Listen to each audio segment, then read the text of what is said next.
Khupe committed political suicide. Last week was an eventful one. Zimbabwe celebrated its 38th independence anniversary. Vice President Constantino Chiwenga fired over 15,000 striking nurses, and the MDC-T faction led by Thokozani Khupe held its inaugural congress in Bulawayo.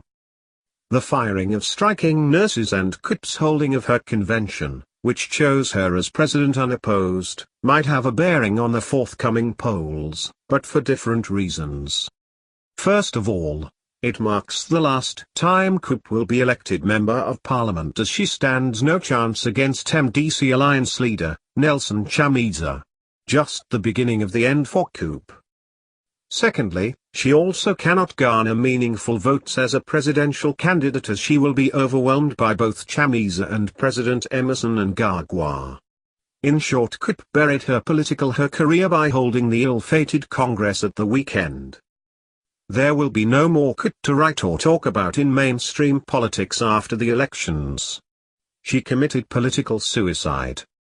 As Khupe buried her political career, Chiwenga joined the fray by dismissing striking nurses, who have been underpaid for decades. Debate is still going on who is wrong between the government and nurses.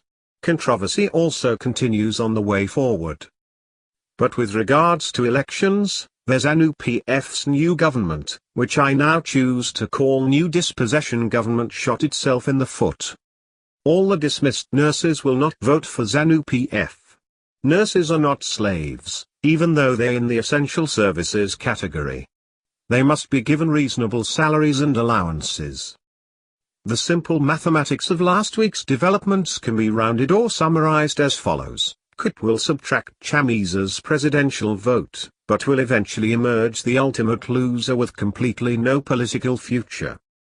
While all this was happening, Chamisa had a huge boost when thousands of people gathered at Kondo Deep in rural Chipinge for his rally on the same day Khupe was addressing a small group of people, some of whom could hardly chant the MDC-T slogan.